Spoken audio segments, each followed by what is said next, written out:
Preview. जी में आए खाओ, बस खाते ही खाते जाओ। डरने की क्या बात है जब सतमोला साथ है। टेस्ट है इसका सबसे निराला, हर दिल पर जादू कर डाला। स्वाद स्वाद में जमकर खाया, सतमोला ने खूब बचाया। खाने से डरता है क्या? सतमोला।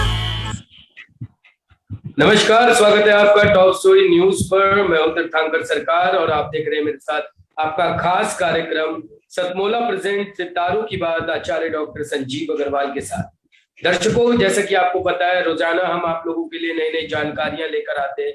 काफी मेहनत करने के बाद, काफी खोज करने के बाद अलग अलग टॉपिक्स आप लोगों के लिए हम लेके आते हैं, जो आपको आपके जीवन में एक सकारात्मक प्रभाव जो है वो आपके जीवन पर डालते हैं। आपको अज्ञान से ज्ञान की ओर लेकर जाते हैं, आपको अंधकार से प्रकाश की ओर लेकर जाते हैं। सबसे पहले आज पूरे देश भर में हिंदी दिवस मनाया जा रहा है, तो टॉप स्टोरी के सभी दर्शकों को और सभी देशवासियों को हिंदी दिवस की हार्दिक शुभकामनाएं। हम सभी को अपनी मातृभाषा पर गर्व होना चाहिए। हालांकि अंग्रेजी के बढ़ते चलन की वजह से हिंदी भाषा जो है उसको हमेशा से वो तवज्जो नहीं मिल पाई है जो उसे मिलनी चाहिए। लोग हिंदी भाषा बोलने से कहीं ना कहीं कतराते हैं और अंग्रेजी बोलने को एक अपना स्टाइल स्टेटस मानते हैं। हालांकि अभी एक कोर्ट में भी जज ने ये बात कही थी हिंदी दिवस के मौके पर कि वकीलों को उन्होंने ये कहा था, अधिवक्ताओं को, कि आप अपना केस जो है वो आप हिंदी में लड़े, तो मैं उस केस का जो फैसला होगा वो भी हिंदी में उसकी कॉपीज जो है आपको लिख के दूंगा। तो आज हम पहले थोड़ा सा हिंदी दिवस पे दर्शकों बात करेंगे, कैसे शुरुआत हुई, कब से इसकी शुरुआत हुई, क्यों हिंदी भाषा को जो है जो महत्व मिलना चाहिए वो नहीं मिल पा रहा है। और उसके बाद हम चर्चा करेंगे जो हमने अपना वास्तुशास्त्र को लेकर जो अपनी एक सीरीज शुरू करी थी, फिर उसके ऊपर हम लोग चर्चा करेंगे। आचार्य जी, बहुत बहुत स्वागत है आपका टॉप स्टोरी न्यूज पर। नमस्कार, जय मां भारती, जय श्री राम। देखा जाए तो त्योहारों की पूरी श्रृंखला है। आज भारतीय हिंदी दिवस है और आज लाडली जी राधा रानी का जन्म दिवस है, उसकी अष्टमी की पूजा है। आज महर्षि दधीची, जिन्होंने राक्षसों को संहार करने के लिए इंद्र को अपनी हड्डियां वर्ज बनाने के लिए दे दी थी, आज उनका भी जन्मदिन है। और आज श्री महालक्ष्मी व्रत का भी दिवस है। ये आज के दिन जिन लोगों को दौलत की चाहना होती है वो माता लक्ष्मी का उपवास करते हैं। संतान की प्राप्ति के लिए भी आज ही का दिन माता लक्ष्मी की पूजा के लिए जाना जाता है। आज हमारे यहाँ, आपको बता दूं मैं, शायद बहुत सारे लोगों को नहीं पता होगा, हिंदी दो दिवस हिंदी के होते हैं कि विश्व हिंदी दिवस होता है जो 10 जनवरी को मनाया जाता है, और एक भारतीय हिंदी दिवस होता है जो आज 14 सितंबर को मनाया जा रहा है। शायद विश्व के अंदर ये एकमात्र है। लोगों ने बहुत सारी बात करी, दुनिया भर की बातें हुई हिंदी की, लेकिन आज भी हिंदी का कोई भी आप काम करेंगे तो आपको 2 नंबर दबाना पड़ेगा। अगर आप अपने स्कूटर, मोटरसाइकिल या गाड़ी के ऊपर हिंदी से नंबर डाल देंगे तो चालान हो जाएगा। ये हमारे देश के अंदर हिंदी की दुर्दशा है। हिंदी को महात्मा गांधी ने भी एक समय 14 सितंबर 1949 को पंडित नेहरू ने इसका वो किया था, लेकिन महात्मा गांधी ने भी इसके बारे में कहा है कि हिंदुस्तान में हिंदी को बढ़ावा देना चाहिए। हमारे यहाँ से अंग्रेज चले गए, अंग्रेजी छोड़ के चले गए, और जिस देश की भाषा सही नहीं हो वो देश कैसे राइज कर सकता है, हमें सोचना चाहिए। आज मैं आपको कुछ बातें बताता हूँ इसके बारे में। हिंदी दुनिया की प्रमुख भाषाओं में से एक है, तभी तो आज हर साल 10 जनवरी को विश्व हिंदी दिवस मनाया जाता है, जबकि भारत में हर साल 14 सितंबर को हिंदी दिवस मनाया जाता है। 14 सितंबर एक ऐसा दिन होता है जब हिंदी न बोलने वाले लोग भी हिंदी को याद तो कर ही लेते हैं। आप भी कर लीजिए, मेरे साथ मिलकर बोल लीजिए जी। दरअसल देश में अंग्रेजी भाषा का बढ़ते चलन और हिंदी की अनदेखी रोकने के लिए दिवस मनाया गया है। महात्मा गांधी ने हिंदी को जनमानस की भाषा कहा था और इसे देश की राष्ट्रभाषा भी बनाने को कहा था। बस कहा था, किया नहीं था कुछ। इसके अलावा कई साहित्यकारों ने भी इसको लेकर अथक प्रयास किए, लेकिन इसे राष्ट्रभाषा का दर्जा नहीं मिला। हालांकि इसे भारत की राजभाषा जरूर समझा गया। तब तक हिंदी कब हुई? हिंदी दिवस मनाने की शुरुआत सबसे महत्वपूर्ण बात है। तभी मैंने आपको बताया 14 सितंबर 1949 यानी 1949 में संविधान सभा ने देवनागरी लिपि में लिखी हिंदी को भारत की आधिकारिक भाषा के तौर पे स्वीकार किया था। बाद में देश के पहले प्रधानमंत्री पंडित जवाहरलाल नेहरू की सरकार ने इस ऐतिहासिक दिन के महत्व को देखते हुए हर साल 14 सितंबर को हिंदी दिवस के रूप में मनाने का फैसला किया। हालांकि आधिकारिक रूप से पहला हिंदी दिवस 14 सितंबर 1953 को मनाया गया था। हिंदी दिवस मनाने का उद्देश्य क्या है, ये आपको जरूर जानना चाहिए। हालांकि बड़ा दुर्भाग्य है देश के अंदर, जब हम कोई किसी से बात करते हैं और कहते हैं हिंदी में बात करनी है, इंग्लिश में बात करनी है, किसी और भाषा में, तो हमें 2 नंबर दबाना होता है। दुर्भाग्य ही हमारा। हिंदी दिवस मनाने का उद्देश्य लोगों को इस बात से बताना था, इस बात से रूबरू कराना था कि जब तक वे पूरी तरह से हिंदी का उपयोग नहीं करेंगे तब तक हिंदी का विकास नहीं हो सकता। अब तो बैंक वगैरह में भी, कोर्ट के अंदर भी हिंदी चलने लगी है। पहले उर्दू के अंदर और इंग्लिश के अंदर कोर्टों के काम होते थे। तो हमारे यहाँ हिंदी जो 14 सितंबर को हिंदी को बढ़ावा देने के लिए ये दिन बनाया गया, रखा गया, और इसके लिए बहुत सारे हमारे यहाँ सरकारी कार्यालयों के अंदर अब हिंदी की स्थापना होने लगी है। दुभाषियों की मदद से भी अब हिंदी को बढ़ावा दिया जा रहा है और इसके लिए कुछ पुरस्कार भी सरकार ने दिए, जैसे राष्ट्रभाषा गौरव पुरस्कार, ये हमारे देश में मिलता है। राष्ट्रभाषा कीर्ति पुरस्कार, ये किसी विभाग को दिया जाता है, इसके अंदर कुछ नगदी भी दी जाती है।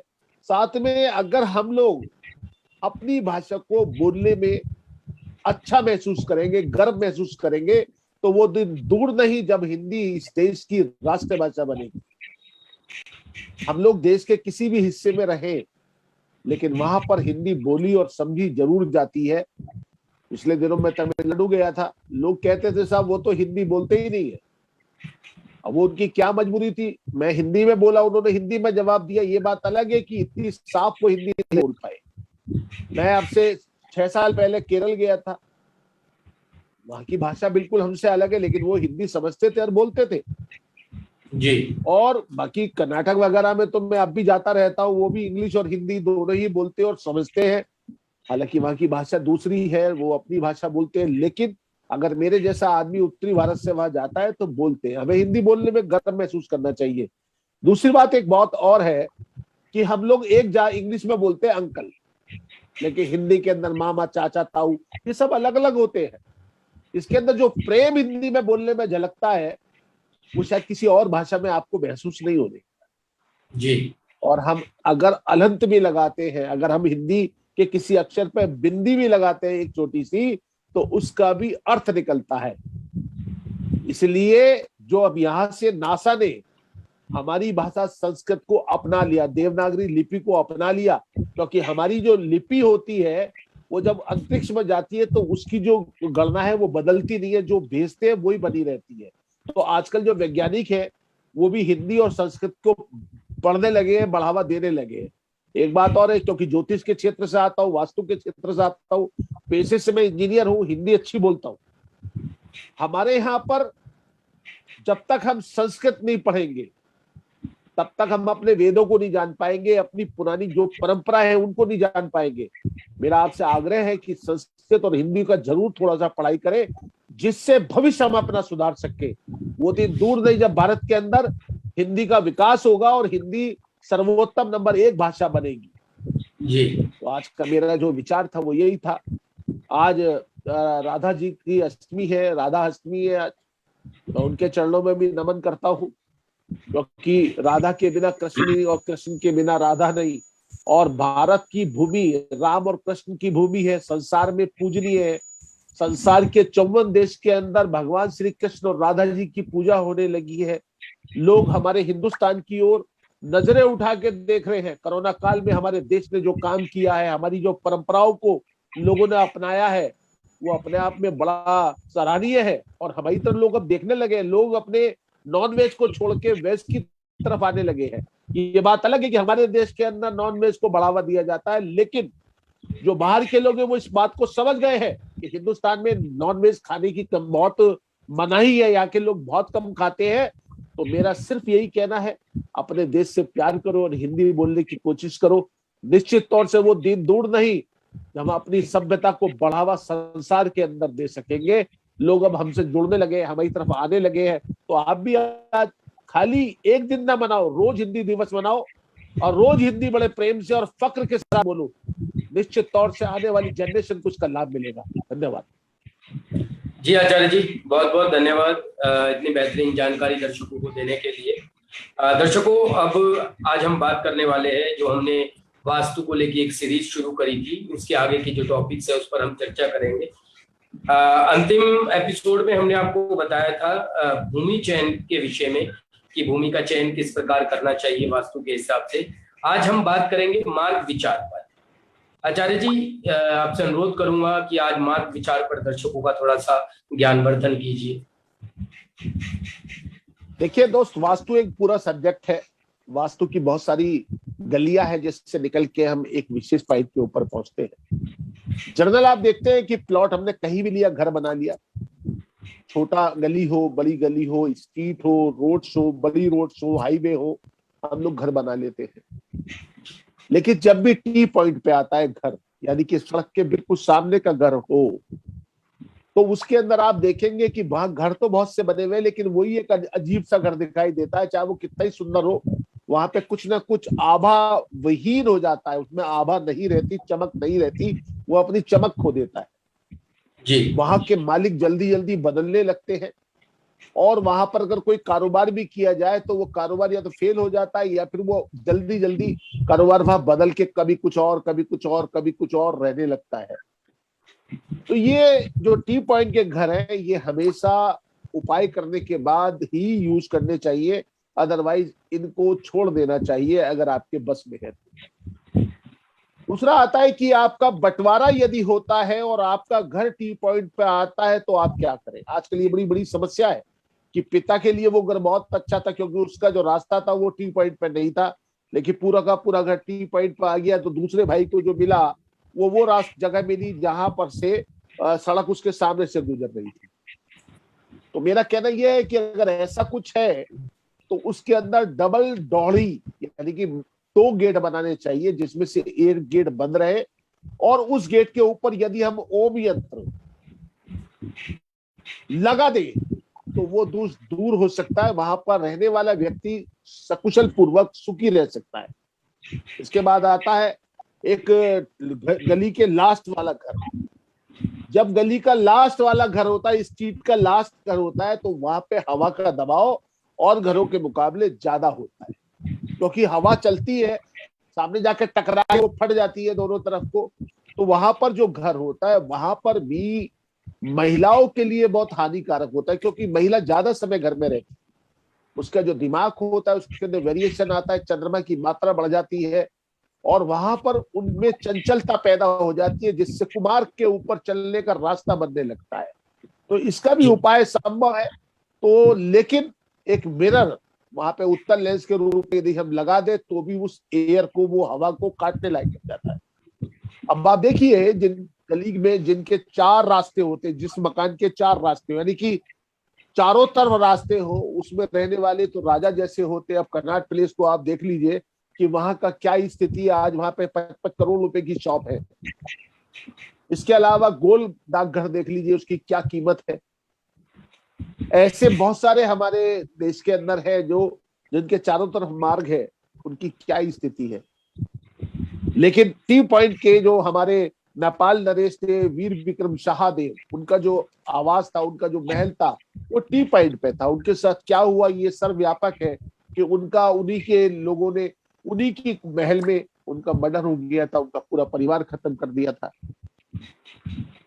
तो हमें टी पॉइंट के गली के आखिरी के घरों से बचना चाहिए या उसका उपाय कराना चाहिए। अब आता है कि घर के हाईवे पे घर क्यों नहीं बनाना चाहिए। देखिए, हमारा जो पूरा का पूरा सिनेरियो है वो 5 तत्वों पे आधारित है, जिसको भगवान बोलते हैं। भूमि, गगन, अग्नि, वायु और नीर, यानी पानी। अगर कोई भी चीज बढ़ जाएगी या घट जाएगी तो उसका जो फर्क है वो मानव के ऊपर पड़ेगा, उसके घर के ऊपर पड़ेगा, उसके बच्चों पे पड़ेगा। वहां पर होने वाली तेज आवाज, वहां पर उड़ती हुई धूल, वहां पे तेज चमकता हुआ सूरज, क्योंकि घर से घर जुड़े हुए नहीं होते, थोड़ी दूरी पे होते हैं, वो हमेशा विध्वंसक का कार्य करते हैं। जी इसलिए मुख्य हाईवे से थोड़ा दूरी पे अगर आप घर लेंगे तो आप ज्यादा अपने आप को सुरक्षित महसूस करेंगे। जी अब आते हैं कि आपका घर यदि वाई पॉइंट पे है, वाई पॉइंट इस तरह का होता है, अगर इस जगह पे घर आता है तो मारक होता है, ऐसे घर का त्याग कर देना चाहिए, या पहली मंजिल पर रहिए, नीचे की मंजिल खाली छोड़िए, उसे गोदाम बना दीजिए, तो आप सुचारू रूप से रह सकते हैं। दूसरी बात, एक बड़ा वहम है संसार में कि साउथ का घर बुरा होता है, साउथ वेस्ट का घर बुरा होता है, ईस्ट का घर अच्छा होता है, नॉर्थ का घर बेकार होता है, वेस्ट का घर अच्छा होता है। ये सब फिजूल बात है। आपका घर यदि दिशाओं के हिसाब से बना हो, आपके घर में यदि धूप आती हो, आपके घर में यदि हवा आती हो, आपकी दीवारों में से पानी नहीं निकलता हो, तो आपका घर बहुत बढ़िया है और आप उसके अंदर हमेशा सुखी रह पाओगे। तो आप लाखों रुपए अपने घर पे खर्च करते हो, बहुत से लोग करोड़ों भी खर्च करते हैं। आप कुछ पैसे वास्तु पे खर्च करें, अपने घर को आप बहुत अच्छा बना सकते हैं। कोई से भी रास्ते पे हो, आप उसी रास्ते के ऊपर घर बना के सुख उठा सकते हो। देखिए, एक इंजीनियर एक अच्छा मजबूत घर बना सकता है, एक आर्किटेक्ट एक सुंदर डिजाइन बना सकता है घर का, लेकिन दोनों लोग ये गारंटी नहीं दे सकते कि आप हमेशा इस घर में सुखी रहेंगे। लेकिन एक वास्तुशास्त्री यदि आपके घर का निर्माण करता है और उसी इंजीनियर और आर्किटेक्ट से आप उस वास्तु के हिसाब से कराएंगे, तो गारंटी दी जा सकती है कि आप उस घर में हमेशा चैन और सुखी के साथ रहेंगे। आपके बाद क्या होता है वो तो बात की बात है। तो यह है आपका वास्तु। अगली बार फिर आपके साथ किसी और मसले पे वास्तु के फिर बात करेंगे। आप हमारे साथ बने रहिए, लेकिन हमारा एक ही उद्देश्य है, अज्ञानता से चलो ज्ञान की ओर।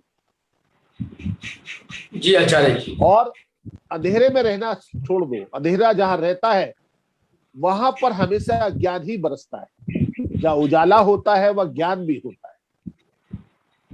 जी सरकार। जी आचार्य जी, बहुत बहुत धन्यवाद। कुछ सवाल आचार्य जी हमारे पास आ चुके हैं।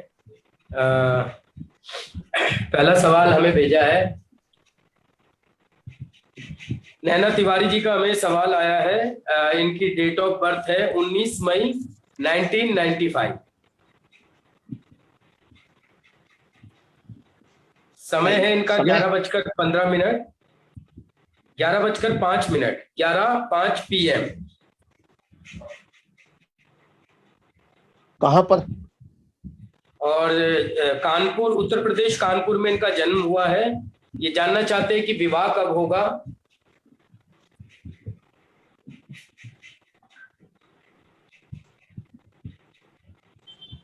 इनका मकर लगन, मकर राशि है।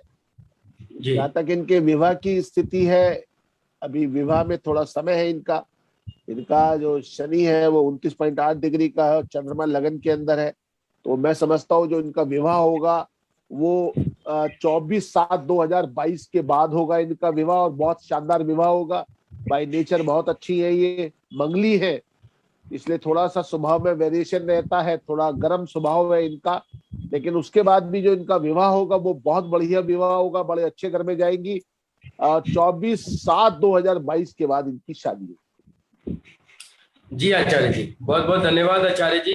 उम्मीद है शेष नारायण तिवारी जी आपको आपके सवाल का उत्तर मिल गया होगा जो आपने अपनी बहन के लिए भेजा था, नैना तिवारी जी के लिए। आचार्य जी ने जो उपाय आपको बताए हैं उन उपायों को आप कीजिए, निश्चित तौर पर ही आपको इसके लाभ जो है वो देखने को मिलेंगे और सकारात्मक बदलाव जो है वो आपके जीवन में आएगा।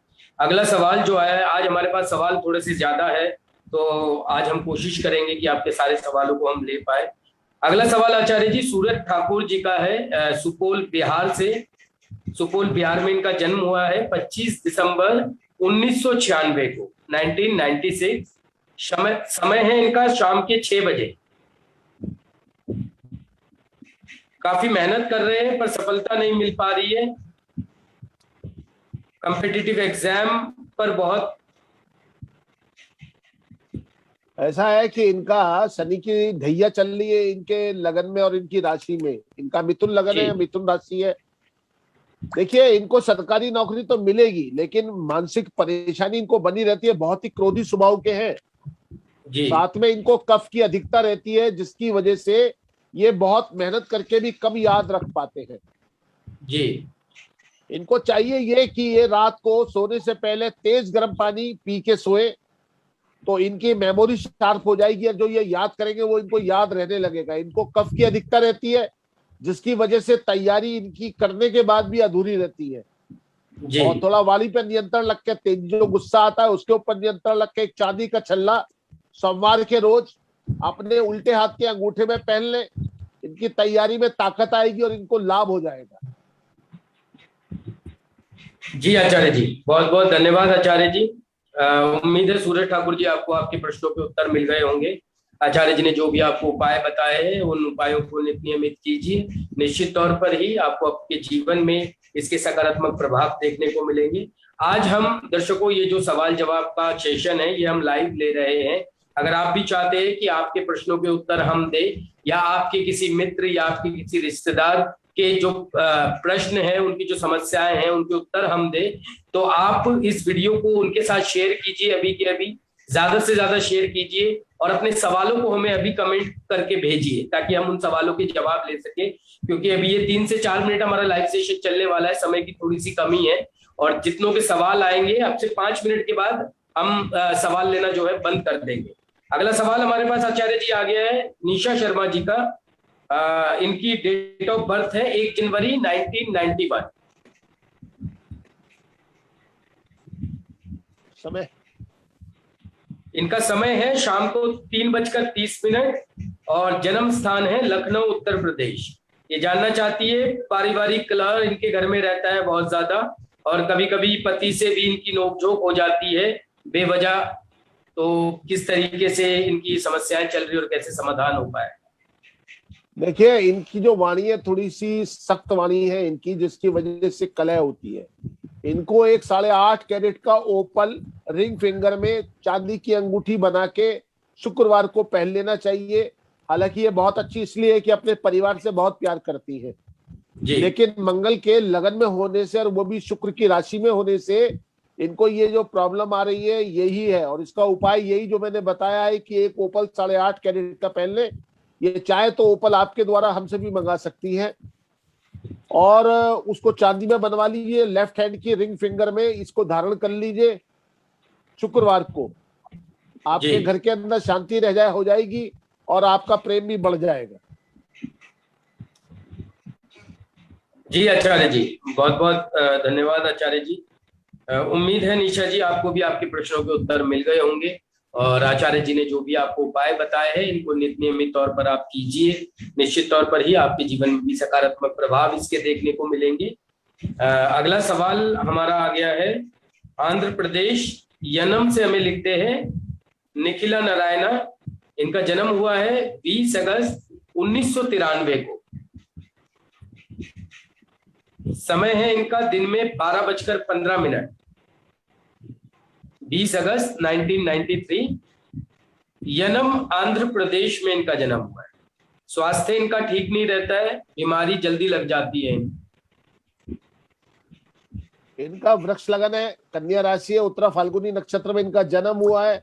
और यही बात ऐसी इनका स्वास्थ्य को लेके, तो इनका स्वास्थ्य इनके पेट को लेके थोड़ी दिक्कत रहती है और साथ में इनके पैरों में भी उससे दिक्कत रहे। राहु इनका 7वें घर में है, जिसकी वजह से इनको परेशानी है।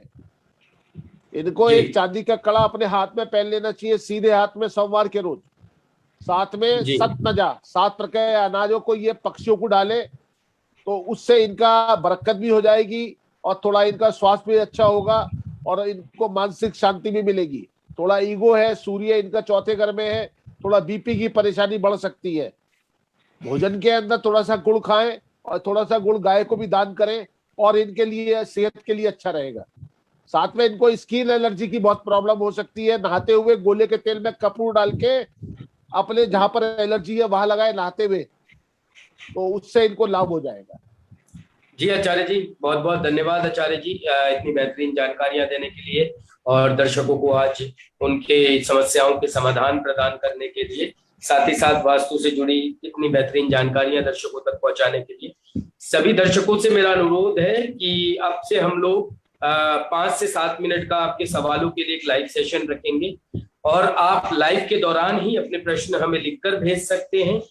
पहले जो हमारे पास प्रश्न है उनमें से भी हम कुछ लेने की कोशिश करेंगे और साथ ही साथ लाइव के दौरान भी आपके प्रश्नों के हम जवाब जो है वो देंगे, क्योंकि अभी पीछे कुछ दर्शकों की हमें शिकायतें भी आ रही थी कि वो अपने सवाल भेजते हैं और कई बार हम उनसे लेते हैं तो वो उसके बारे में नहीं जान पाते या उनसे वो सीजन छूट जाता है। तो इसलिए हम लोगों ने कोशिश की है कि अब से 4 से 5 मिनट का एक सेशन हम लोग अपने कार्यक्रम में आपके सवालों का ही रखेंगे और आप लाइव ही अपने सवाल हमें भेज सकते हैं कमेंट करके और हम लाइव ही उसका आंसर जो है आपको देंगे उसी दौरान।